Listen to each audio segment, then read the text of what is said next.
Hello and welcome to CHGO Red Stars. It's your girl Sandra, joined today as always by my friend, homie, and colleague Claire Watkins, aka the Scam Originator.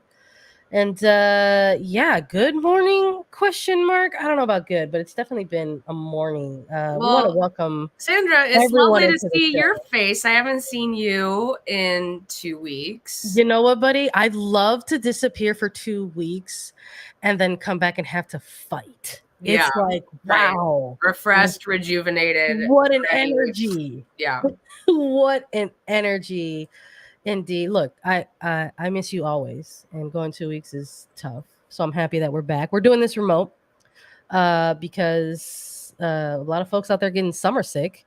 Yeah. And Claire and myself are example included. Yeah, right. Yeah, Claire and myself are dealing with some sinus issues. Shout out to access to testing and things like that. I know, it's so funny. It's like It's so every funny single when you have person I'm like access. I am wearing the mask in public. I do have to immediately be like, it's not COVID, but it's It's so funny, like funny when you have like access to things that like help you out in your navigating your health. It's like crazy concept.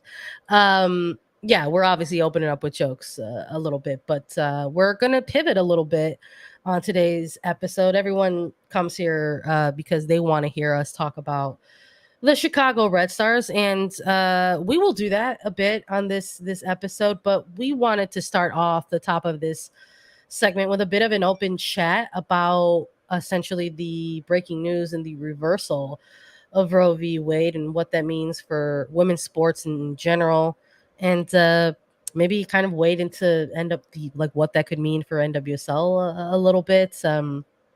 Tough morning. I just don't have a lot, about it. So if folks want to take a second to come on back and join us, we'll chat with this a little bit. But quite frankly, something like this impacts women's sports, and that's why we got to talk about it here on CHGO Red Stars. Yeah, I think maybe a good place to start is moving from yesterday into today. Because including Sandra here, including, my colleagues over at Just Women's Sports and a lot of other very good publications, the White House hosted something for the 50th anniversary of Title IX. And it felt like that it was an interesting tone, I will say, celebrating the 50th anniversary of Title IX, because the people involved in that piece of legislation who are still prominent figures today, most, primarily Billie Jean King.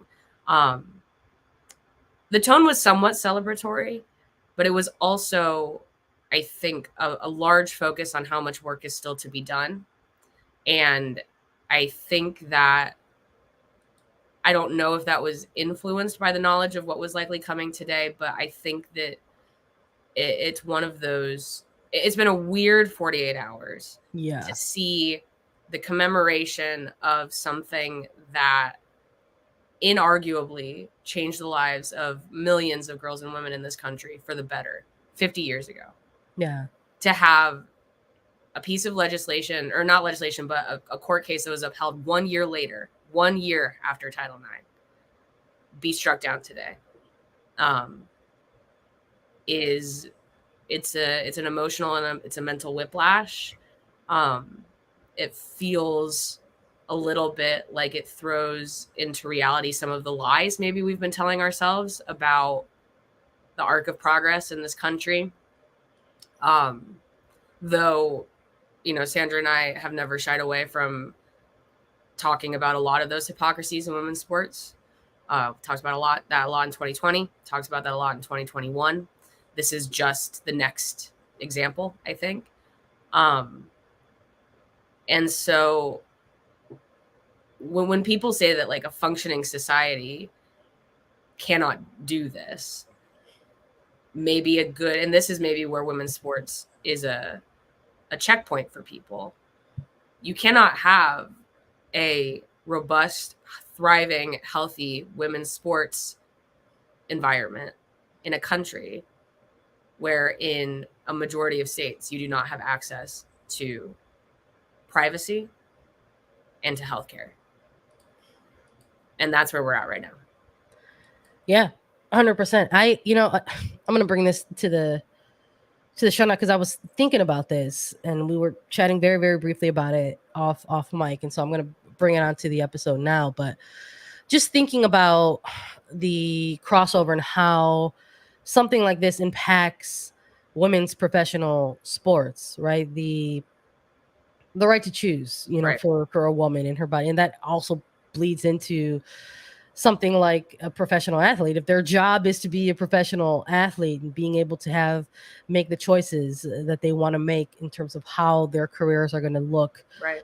during a specific moment in time for them. I mean, you brought up Title IX and the 50-year celebrations, and I think of somebody like Billie Jean King who had to go through these types of things during the prime of her career, and sort of just the traumas that come with that, but also thinking a little bit about how you think about women's pro leagues, and I feel like oftentimes there's this progressive lens that comes with being a women's pro sport athlete or being a women's professional league, that women's pro leagues, whether it's WNBA or NWSL or even secondary type level divisions within that, they automatically are given this sort of progressive lens a little bit. And that comes with maybe a certain level of unwanted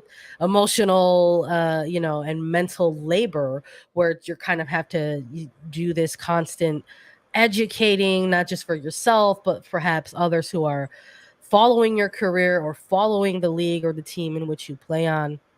I think you said it best, where we had some of these conversations a little bit in 2020 and even last year, and sort of following the lead of the players and how they were sort of, utilizing their platforms and their voices.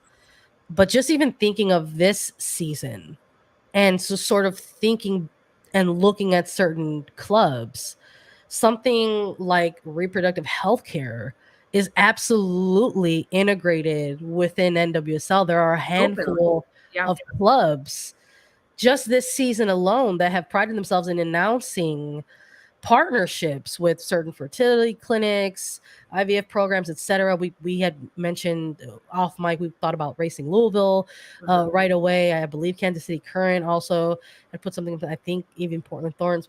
Feel free to correct me if I'm forgetting others, but it just sort of felt like a good handful of clubs sort of made these announcements this year. So Chicago as well, right? The Red Stars did too. I believe so as well. Yeah. And I think Aaron Wright was part of. And the person who talked about that the most is Aaron Wright, who has a son. Yeah. So he's a mom on this team. So it's just sort of, we could not come on to today's episode and be unauthentic to ourselves, number one, and number two, with our audience here, and not chat about this a little bit at least, and sort of how these things are very closely tied together and how they sort of integrate within each other. Because you can't look at the NWSL specifically and say that this has nothing to do with the National Women's Soccer League, because that's just simply not true, incorrect, naive, and denial at its best. Well, they're absolutely integrated. Yeah, I think sometimes even it's interesting. I think sometimes like someone like Sandra or I or anybody else who has lived experience and also has just kind of lives in the space of the women's soccer space, you don't lay out something like access to abortion services being integral to women's sports, but 3 Chicago Red Stars are out for the season. Yeah. Because of pregnancy. And these are welcome, exciting, wonderful things in these players' lives. And even that, it changes the infrastructure of the team around them, right? The team adjusts to that, and they're happy to do it because it's something that is really important to people's lives. And part of being a holistic employer is supporting players through something like that. That's why the league has maternity leave. It's why the new UMass women's national team, CVA, has both maternity and paternity leave and has protections for mothers coming back from pregnancy. It's integral to everything that happens in this sport. It's these players' bodies. These players have their nutrition monitored, they have their sleep monitored, they have their exercise monitored, and to say that they have no control over that other aspect of one of the most important pieces of their performance is absolutely insane. And so while you talk about trying to be progressive and try to take a human first approach to a sports league, the NWSL and the WNBA are trying to do that with their maternity policies and their pregnancy policies. If you have teams in states that take that power away from their employer to actually support their players in a number of these things, I mean, my own political opinion on it aside, like, you cannot have a functioning sports league that way. The idea that an athlete with an unwanted pregnancy is forced to go through to labor, I have nothing to say. I have nothing to say. It absolutely rattles my brain. I'm with you, homie. I'm with you on that 100%. It absolutely rattles my brain. It makes me feel uneasy inside. All of those, perhaps bad feelings that other people are feeling today, I'm feeling them as well. It's just sort of this, it's a very dreary kind of emotion. You sit there and you wonder, well, what's next? Quite frankly, it's a very sad place and sad feeling to be in. So, I just I guess now's a good time to sort of maybe let people know that if they're sort of feeling hopeless, if people think that like they want to have the opportunity to try to put their support around things, we tried to find some local areas in which people can try to send their support if that's what they're looking to do. We are keeping it local because, again, it's a Red Stars podcast, so we're also 2 locals to Chicago here. But if anyone is interested in promoting abortion access in Illinois, they should donate to Shy Abortion Fund and the Hope Clinic Women. You can find them both on Twitter at Shy Abortion Fund and Hope Clinic Women. There's a multitude of areas in which you can sort of give your support, but we wanted to try to highlight these two specifically in an effort to give people an option to sort of direct their energies. If you're looking to sort of redirect your energies into certain areas, I think this is perhaps a good way to do that. And if supporting financially is not something you're able to do at the moment, there's a plethora of ways to continue trying to support, and a good way is to go to these sites as well, and they have a lot of different other avenues in which you can go and try to support, even if that's just sharing a link or sharing the donation links and stuff like that. So definitely check those out, and it doesn't have to be necessarily specific to Illinois. I'm sure there are neutrals who find themselves following NWSL and perhaps they want to find something that's closer to them locally or otherwise. So if in the event you want to do that, there's also the secure.actblue.com site that people can go and visit as well and find other great ways the thing I like about I mean, I know that this is maybe the easiest thing because it is Act Blue. We're all familiar with Act Blue. They cut donations up and they spread them around, but it's a pretty good directory of other organizations in states outside Illinois, because obviously we are very lucky in the city of Chicago just to have some state protections right now. But there are other states that do not. And so it's helpful to find if you would like to specifically give your money to an organization in a state that is going to be hit the hardest by this. This is a good way to find that. Sandra, can I ask you, we're just talking, so this is like a question I would ask you off air, but I'm going to ask you on just because we're chatting. is it worth asking NWSL clubs what they're going to do to help their players, especially if they're in states that are looking to fully ban all kinds of abortion healthcare? Or is this just so out of their hands that they can't? Can they do anything? Can the Houston Dash do anything about this? Yeah, can the Houston Dash do anything about this? Can Racing Louisville? Can the Orlando Pride? Right? Can the Orlando Pride? Yeah, et cetera, right? I don't think it's an unfair question to ask. I think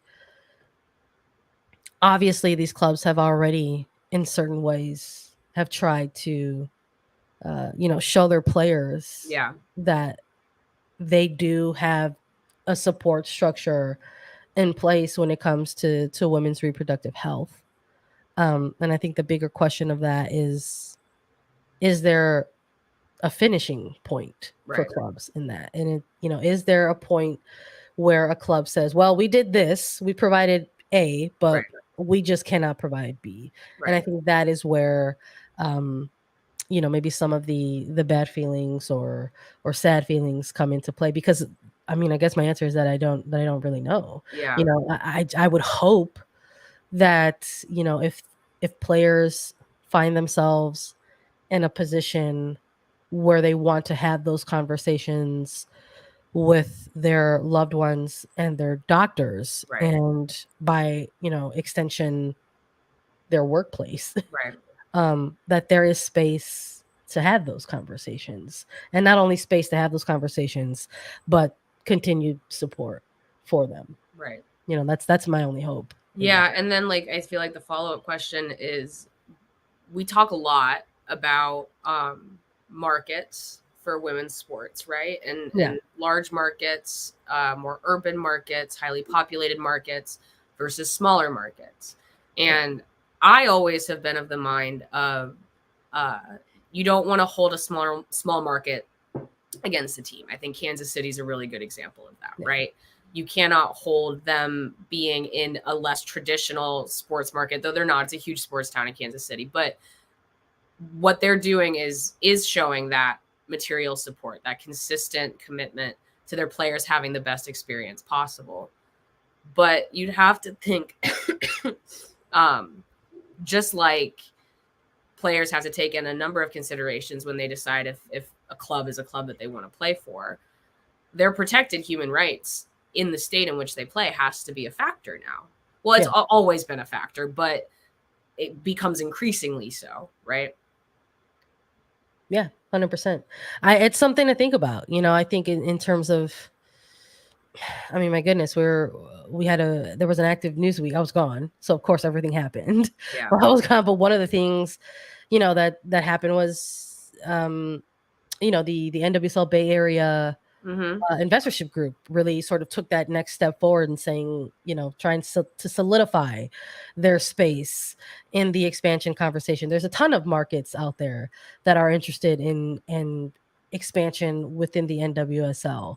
But this is one of those things, that I do think about. And I think that you're right in sort of bringing that up, in terms of what does that mean for future clubs, the current clubs that are in place in their markets that are in existence in the league right now, but those that will be coming in the future as well. Like, are they having the conversations about this now, and what that could look like? And, because we're talking about 2024 apparently might be the next wave of new markets into the league. But yeah, I don't think that's unfair to bring up at all.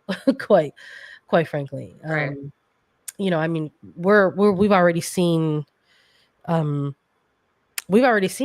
couple clubs give their reaction to this morning news, right? I might be missing some, but I saw Gotham FC, New York Gotham FC put something out. Kansas City Current also put something out as well. That was very nice to see, from them, extending the support. This is a league full of extraordinary athletes, women identifying, trans identifying athletes. And I think it's important that the players of these teams are, feel like they're supportive ultimately. So I think that is just sort of where I'm left with right now. We're doing this on a Friday, ahead of some NWSL matches. I do wonder if maybe this is in these moments where some of these teams are going to have their final prep, for their games ahead of this weekend. Is this a topic of conversation that's coming up in their locker rooms? I mean, the U.S. is playing tomorrow, and they're playing in Colorado, and I have to think that they're always willing to use their platform. I have to think that there's certainly going to be talk about it after the game. I know the supporters group of the U.S. Women's National Team, I know they have plans to show their support in Colorado, which I think is great. It's just another thing, right? It's just another thing that they have to be thinking about, worried about. I mean, I remember after the school shooting in Uvalde, Casey Stoney of the San Diego Wave, she was very honest. She said, it made me reconsider whether I want to raise my children in this country. And I don't feel the constant need to keep like tying this to sports, but it's ridiculous to say that it doesn't affect the infrastructure of a sports league. And if it doesn't, then your sports league doesn't have any women in it. And that is a problem in and of itself. And so, it affects everything. It affects the way you prep. It affects where you want to live. It affects your feelings around the people around you. And you talk about literally making decisions for your children, whether you already have them or would like to in the future. Of course it affects it. Yeah. So it's something that perhaps, and NWSL players and coaches are very professional in that they will absolutely use their voices to speak about the things they're passionate about. I'm not sure that they would ever say out loud, I'm not going to play in this market because of something like this. But it's a valid concern. And you go back to, someone like Casey Stoney, who's coming over from England, and this is the US that she moves to. I don't know, man. It's like, again, I don't know how this creates a viable environment. Like, people talk about how like sports are the benefit of a functioning society. And if your society is not functioning, neither will sports. And as we all know, it hits women's sports first. Always. No, 100%. I don't have much more to add on that for what you just said. I just my hope is that the players in this league continue to feel supportive. And we came into this season, I think, with a lot of hope. Just coming off of the 2021 that took place. With there being a new historic CBA for the players in this league, and having that followed up with a historic contract for the United States Women's National Team. And I think when things like that happen, it's a moment of celebration, right? And then when you have something like this happen, in the news, and you sort of see how that intersects with women's sports, it's kind of springs you back into how the work is never done, right? We hear that all the time. And so I would imagine that there's a lot of folks that feel that way. And this just happened today, so folks want to take the time to just sort of process for themselves. Well, I mean, the one final thought that I had, and this is not just a thought about today, but it's a thought about yesterday too, about, again, the legacy of Title IX, and the CBA, both CBAs. I think it all speaks to the same thing, which is that investment and goodwill are not the same thing as legal protections. And I think even within the women's sports space, we get that confused sometimes, where we think, oh, because these people with either this social or material capital are investing in this space and are expressing a desire to invest and have the money to spend, we are moving in the right direction. And I think that's true. I'm not telling people with material or social capital not to invest in women's sports. Please do. Keep doing it. Need you more than ever now. Yep. But it doesn't replace legal protections. And that is the legacy of Title IX. You don't get equal opportunities in education and in sports until you tell people that they have to. And you keep pushing that for 50 years, even though you know that, again, hundreds of institutions are still out of compliance 50 years later.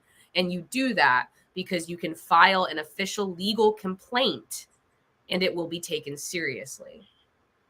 You ratify a CBA because you cannot rely on the goodwill of ownership of clubs or of leagues to protect you. You need it in writing.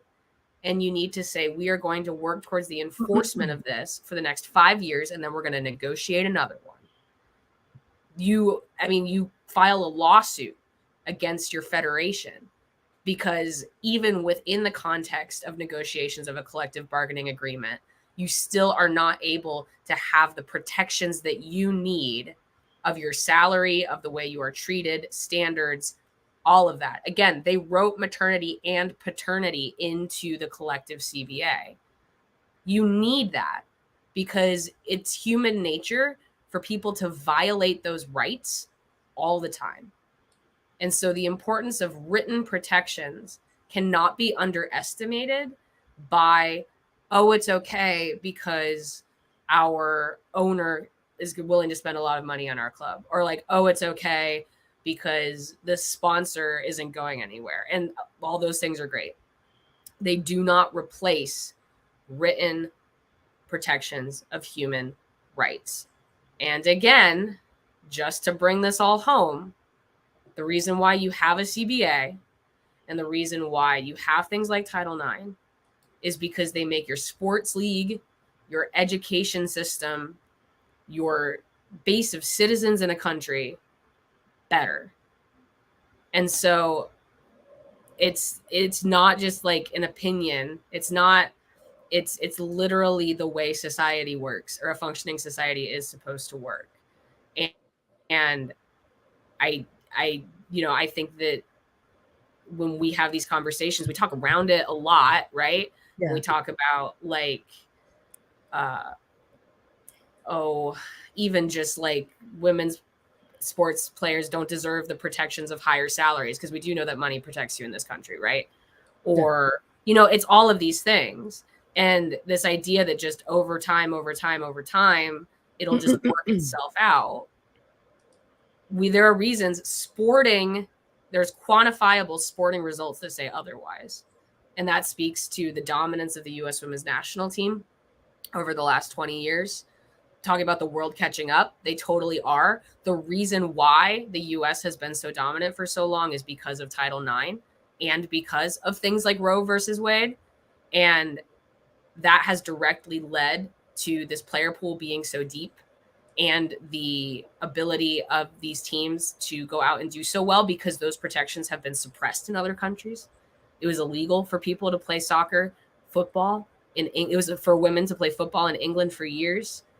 And upon the lawsuit and the CBA, we're seeing other countries follow suit. And so, again, it's integral to the whole concept. We shouldn't even have this podcast talking about women's sports. Yeah. If we cannot have this conversation, it's a farce, because you have no foundation to stand on otherwise. I don't know. No, homie, I'm just here like, yes, the entire time. It's just I started off by saying that it's a tough day in general, and it's tough to do this, quite frankly. The reason why we got led to this point to be able to hop on here and have this conversation with each other, and by a larger extension our audience, is that we were struggling with it. Right. Is that, we saw the breaking news and we're just like, we need to figure out a way to sort of be able to come on here and do what we do. And it'd be doing the Red Stars a disservice not to talk about this first, because it affects them too. Oh, quite frankly, absolutely. It's yeah, I just I'm glad, if not for nothing else, that I'm able to do this with you, buddy. Quite frankly, I don't know if I could do this with anybody else, honestly. So I'm just going to reiterate once more, if because the news is very tough for many, because perhaps you find your energy needing to redirect that in a certain way. Again, just want to go ahead and plug the fact that you can go to Act Blue and go and send your donations there, and go ahead and find the resources to be able to sort of redirect those energies, because it's one thing for us to just sort of do what we're doing here and taking a half hour to chat about this, but there's also that other feeling where folks are like, okay, so what's next? There's people who look to try to find action, to make themselves sort of feel like they're not so helpless. So going ahead to and just reiterate that you all can go ahead and make sure that you head on over to at Abortion Funds, and you can go ahead and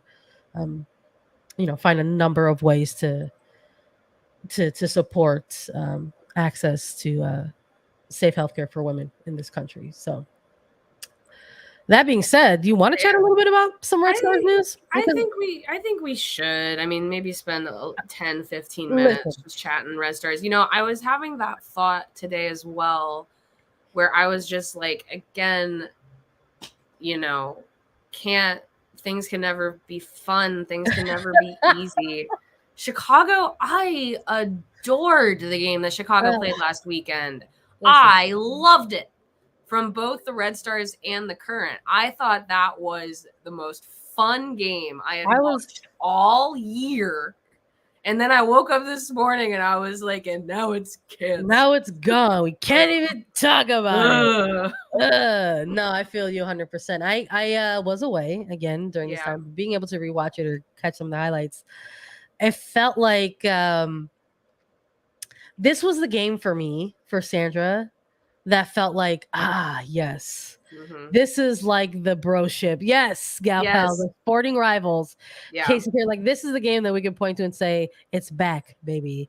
The Casey Red Stars energy, the rivalry, the games. I love a good draw between Kansas City and Chicago. It's something that we were used to when FC Kansas City was around. We were used to some real scoreless or narrow draws. But I love a good 4-goal 2-2 draw against these two teams. And it was nice to see it come to fruition. And the result ultimately means that the Red Stars are now undefeated in their last 7 matches.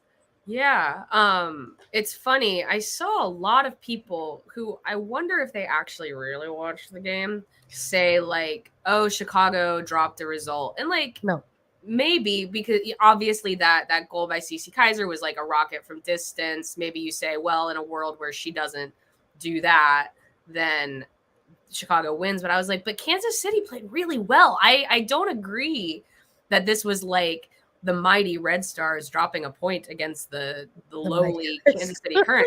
I thought that this turned into we had planned to show the passing maps and everything, but Kansas City's defensive scheme was so pinpoint accurate towards the Red Stars. I was like, this is a little bit of a rivalry energy, because I was like, oh, this team like knows this other team. They've that's our XG plot. And as you can see, they really held Chicago to not that much. Most of their XG comes from that PK that Mallory Pugh won.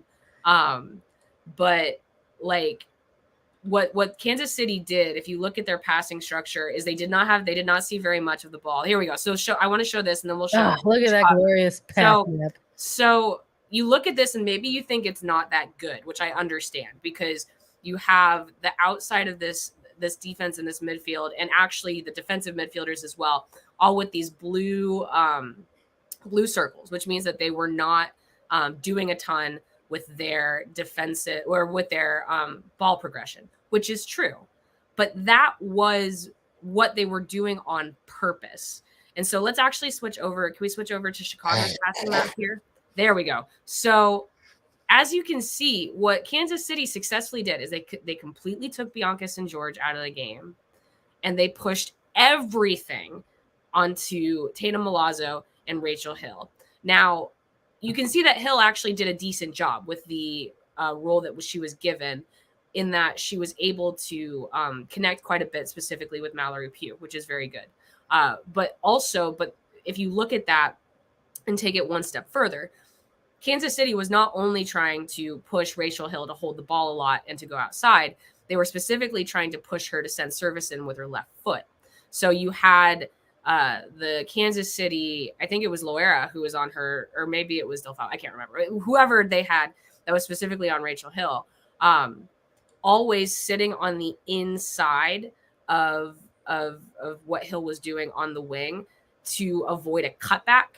Because Rachel Hill is a very, she's very good at sending the ball, and she's not left-footed. So her most dangerous moments are when she cuts back inside, sends service with her right foot. So I'm watching this, and I'm going, yeah, Chicago's got more of the ball. Yeah, they've got Mal Pugh. Yeah, whatever. But I'm like, no, but what Kansas City is doing is like, it is some nemesis stuff, because they're like, oh, you want to play us? Well, win on Rachel Hill's left foot. And I was like, ooh. I like that. Gamesmanship a little bit, maybe a little bit of gamesmanship. I like it. I'm here for this new era of Chicago, Kansas City kind of football rivalry. I'm excited for. I like that in 2022. These are two teams that already have a ton of familiarity with each other, even though they're technically an expansion side in their second year. But the games in Challenge Cup and now here in the regular season, it's I love that this one kind of ended in the 2-2 draw. I think it was a culmination of all the games happening prior between. I love it. Who doesn't love that feeling? Look at all those good vibes and good energy. I wanted to point out as well, just the celebration. There was a small. So we talked last week, Sandra. We talked last week about how Chicago is too short height wise for like the gang jump. There was a gang jump for Amanda Kowalski's goal, which she's like their tallest player at this moment, so well deserved. But so they're having to adjust some of their celebrations because you can't. They're like leaping over each other in an attempt to celebrate goals. And so I flagged that Pugh Milazzo moment just because there was a little bit of a rodeo motion there. Celebrations for penalty kicks are a little bit odd. I think people decide how hard they want to go for a PK goal, but there was a moment there where you're like, ooh, if that had been an open play, we might have gotten a full thing there. So I'm excited. I'm excited by the development of what's happening. It's also, again, we'll have to keep a close eye on it. It's indicative of a player that is scoring a lot, that you get to the point where you're like, so when you score today, we're going to do this. We're going to do this today. I love that. Yeah, I know. I love it. And you know where we saw it? We saw a lot of that in 2019 with Sam. I know, with Sam, exactly, yeah. Sam and you, the planned kind of sellies a little bit. Yeah. That's what happens when you have a killer on your team, folks. And Mal Pugh is maybe this is the part of the episode where we talk about how she's just been outrageous. Mal Pugh. We're coming on to the point, I think, in the season where it's a 22-game season.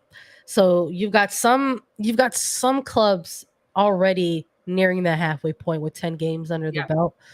The Red Stars are shortly behind it, with 9. And as they approach the sort of halfway mark, you start having those conversations. You start sort of zoning in on those things like Golden Boot race or MVP caliber type of seasons. And I think it goes without a doubt that Mal Pugh is probably going to continue to be in that conversation. She was last year, and she's only building on that this year. Well, and we pulled up this comment by Alex, which I think is a good point. He said, going to be interesting to see how they function in possession during the several upcoming weeks without Pugh, going to force them to get creative. And this is like kind of my point about Kansas City being like win on Rachel Hill's left foot. Chicago almost did. because guess what? That left foot's slinging it over to Malpew. But when you don't have that, it becomes a much more tactical battle, because I think that now that teams are getting good tape on the Red Stars, they're recognizing some strengths and some weaknesses.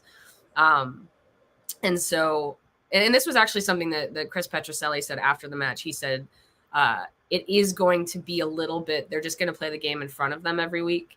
So they might make some tweaks on who they want whether they want a more attacking wingback situation, what they're going to do with the defense. It's really going to be more like, how can we adjust the system to play the team in front of us based on how they play for the next, I think, is probably 3 games that Pew and Nair are going to miss. And maybe St. George, it's hard. We have to speak like generally about St. George because she was called into the June camps. They have not made a final World Cup qualifying roster yet for Canada. So have to speak generally about it. Obviously would love it for her to be able to go with Canada, but Chicago will take her back if they go in a different direction.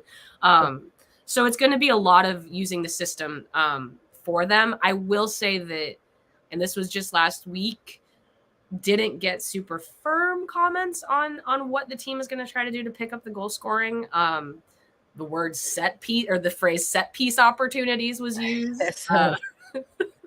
What are going to be what are going to be the keys to the next 3 matches? Set piece opportunities. Set piece opportunities. Going to keep valuing possession. The Gal Pal says Malpew scores from Colorado. She might. You never know. Yeah, I would love to see it, quite frankly. Yeah, we're gonna get our first taste of that, though. I guess pretty soon. I guess this is the transition moment, right? Yeah. Looking ahead a little bit. Red Stars have a game this coming up on July 2nd. On July 2nd, coming up against New Jersey, New York, Gotham FC, and obviously there's a window of time here where there's going to be a little bit of a break due to the international window. So we've got several Red Stars who are out on national team duty who are going to be going up against Colombia before heading off to CONCACAF W Championship World Cup qualifiers in July. So Nair will be missing, Malpew obviously will be missing, and so we've got players, and we're talking about St. George as well because we're keeping an eye on that. But these are players who will have big roles for the Chicago Red Stars this year. In very specific positions, I think, too, we got to highlight, whether it's in that front line or in nets, obviously, or BSG, who we've been seeing sort of very, very, very, very active out on the wing here for the Red Stars. But I think that's the next challenge, right? I think this is going to give us the opportunity to see what this team really is capable of, ? In the absence of some of these sort of key players. I say that kind of like question mark because this is also a team that they just had to go through a pretty match heavy schedule, right? So that in itself was a challenge. They have gotten results without Malpew. We saw them do that at the beginning of this season.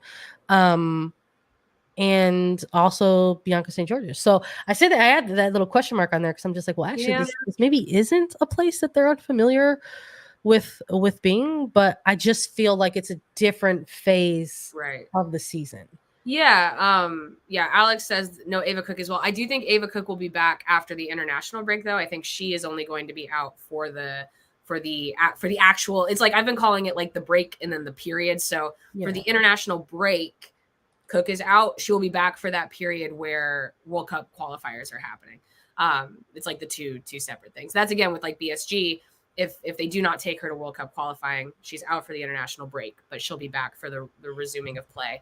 And yeah, I think maybe this is a good moment to pull up the points per game standings as well. And so this is a little bit different than the NWSL table. Now, this is again by Ariel. Thanks. Ariel is like the GOAT. I rely on her so much.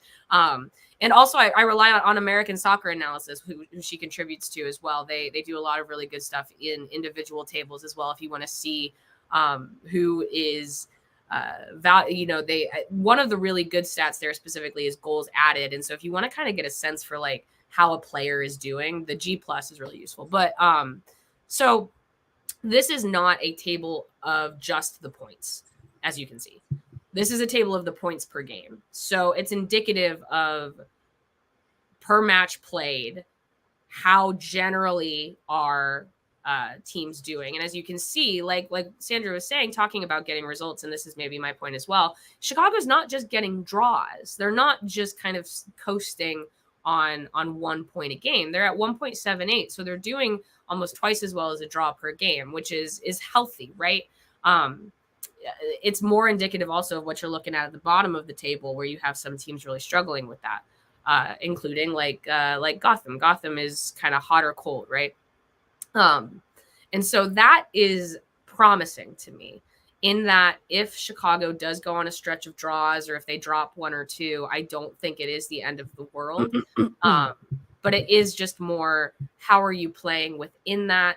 And I mean, going back to, and it seems like kind of an old gripe, but it is just still true. What do you do with the defense? So they decided at the beginning of their really tough stretch that they were going to have basically just the same 3 run the 3 back with just the same personnel, right? And then Kayla Sharples goes down. Yeah. And then they bring Amanda Kowalski in. She finishes out the game against Orlando. She plays in the game against Kansas City. Is the next step to also run those 3 as much as possible? Maybe. When you're doing a game a week, that is not a huge deal. But it is kind of a decision that they have to make about what they want to do. And I would assume probably they're going to always start a back 3. And then if they have to turn that into a back 4 mid-game, they will. But I don't know. I don't know. I think that those are all the questions, right, going into this next period. I'm eager to see it. I know for a while there we were, again, it's a different phase of the regular season, and I know in the earlier phase of this regular season, talked a little bit about wanting to see these rookies be given the minutes and be given the opportunities, right? Because was kind of apparent that, this is the roster. This is the Red Stars roster as assembled, and there are a ton of new faces on it. And that includes somebody like Chelsea Dauber, who is new to the NWSL as well, as a young player herself. And also, I would even include, to a certain extent, somebody like a Sarah Lubert, although she has had time and experiences with the Chicago Red Stars. We're starting to see her get utilized in a more kind of, regular way, getting more consistent minutes with this team. So I think that's what I'm going to be looking at during this next stretch of games. I mean, not so much this Gotham game, but just the next stretch in general. Here's my one suggestion that I would like to see. Speaking of Lubert, so there was a moment in the Orlando game before Kayla Sharples gets hurt where Lubert is clearly been allowed to drift inside. Now, this is opponent specific, right? They probably would not do this against North Carolina, who's a quick counter team. But I wonder if the answer isn't figure your wingbacks out, right? So you maybe have Rachel Hill, Jill Aguilera, maybe, fingers crossed, Aaron Wright comes back soon. Let Lubert be Pugh. Give Lubert the Pugh role. Let her drift. Let her kind of do whatever she wants. She's really fast. She can move all over the pitch. If I actually don't hate the idea of within the system, still have your broad stroke creator. Don't get rid of that role just because you don't have Mal Pugh. Keep your broad stroke creator, but give it to Lubert or give it to Dauber. Give it to those players that do have that professional experience and take the burden of full team defending off of their shoulders a little bit. And maybe that's where you can keep up in terms of goal creation during this period. That's maybe my thought. Yeah, right on. I feel you on that. I would like to see it. Listen, we have said repeatedly, not just on the show, but in general, when we're talking about the Red Stars in various spaces, that the expectations on this team are not ones that are of an insane, a threshold that we want this team to meet. I'm enjoying the ride here that we're on with the 2022 Chicago Red Stars, and I'm with you. I would if there's an opportunity to see some things still, even at this phase of the regular season. I'm open to it. I'm open to all things. I do want to thank everybody for joining us today on today's episode. We've gone a little long here. We usually go about 45, but we appreciate everybody for joining us as always, and giving us the the time and the space to sort of go ahead and to chat about Chicago Red Stars, but also things that impact women's sports and women's soccer. Shout out to Brandon Spano. Let's maybe this is our moment just to be like, we appreciate CHGO for letting us have this conversation. What this is just from the All City Networks. And this is, for us, it's very important to create a safe space for the people who know and trust us. It's important for us to create a safe space for ourselves. So we appreciate Brandon saying this today. And shout out to All City, shout out to CHGO. As always, if you appreciated this chat and our ability to have it, please support, subscribe, follow us throughout the rest of the season, because we're doing our best. We're doing our best out here. We're hanging in there. We really are. We're hanging on, y'all. So thanks for reaching out and giving us something to hang on to. Yeah. We appreciate it. As always, we'll be back. We'll be back to chat more Chicago Red Stars with you all very, very soon. Tune in to those United States Women's National Team games. I'm pretty sure Mel Pugh is going to get a banger. Yep. Or two. So we'll probably talk about that ahead of next week's game as well. Thanks, everybody, for joining us.